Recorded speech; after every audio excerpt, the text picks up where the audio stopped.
January 24th, 2023, Duxbury, Massachusetts. A mother waits at home while her husband leaves to collect takeout for dinner. Within the hour, emergency calls bring police to a quiet suburban house where 3 young children have been fatally strangled. Their mother, Lindsay Clancy, is found critically injured after an apparent suicide attempt. She survives but is left paralyzed. Investigators soon charge her with murder. What happened next became the center of one of America's most divisive criminal cases. Both prosecutors and the defense agree she caused the children's deaths. The dispute is whether she was legally responsible at the time. Defense attorneys argue she suffered from severe postpartum psychosis, worsened by extensive psychiatric treatment and multiple medications. Prosecutors contend the killings were deliberate and that the evidence does not support legal insanity. As her 2026 trial unfolds, jurors continue weighing medicine, mental illness, and criminal responsibility. The final verdict may reshape how postpartum psychosis is judged in court. June 17, 2007,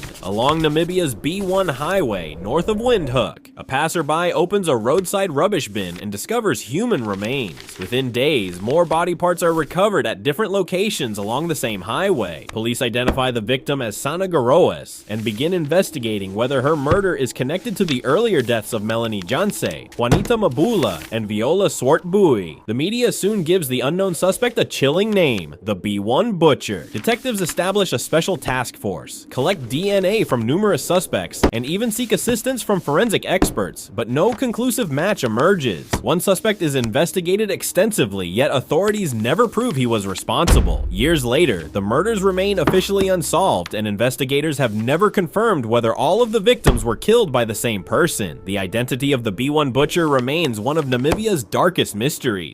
The 27th of July, 2026, Karachi, Pakistan. 25-year-old entrepreneur Raza Ali leaves home before dawn after receiving a call. He tells his family he will be back within minutes. He never returns. His phone goes silent almost immediately. 2 days later, police discover his body in Gulistan-e-Jauhar. Investigators say he had been tortured, shot, and parts of the body were burned in an apparent attempt to destroy evidence. Mir Raza Ali was known as the founder of the fast-growing Wafflix brand and a graduate of IBA Karachi. His sudden death shocked entrepreneurs and students across the city. Police launched a murder investigation, but the motive remained unclear. Authorities examined possible personal, business, and criminal angles while appealing for evidence. Friends, family, and members of the public gathered to demand answers and justice. As the investigation continues, one question still remains. Who called Mir Raza Ali that morning? June 2003, Atacama Desert, Chile. A collector unfolds a tiny cloth near an abandoned mining town. Inside lies a 6-inch skeleton with an elongated skull, just 10 ribs, and features that look almost impossible. Within days, photos spread across the internet. Some call it proof that aliens once visited Earth. Others insist the government is hiding the truth. The mystery grows because no one can explain how something so human could look so different. For years, documentaries, forums, and conspiracy theories turned the tiny body into one of the world's most famous alien discoveries. Then scientists finally gain access to the remains. Advanced DNA testing reveals a surprising answer. The skeleton belonged to a human female with rare genetic mutations that affected bone development and caused her remains to appear unusually mature despite dying before or shortly after birth. The discovery solved the mystery, but one question still lingers. Why did a human tragedy become the world's most famous alien?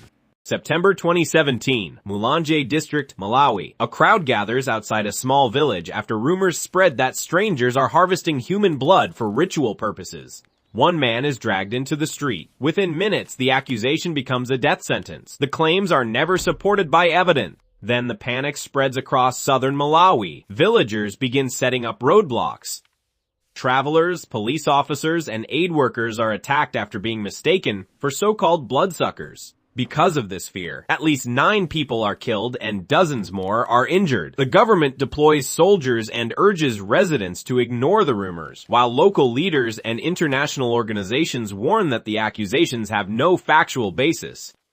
Investigators find no evidence of organized blood harvesting, but restoring trust proves far more difficult than stopping the violence. The rumors disappeared, the scars remained,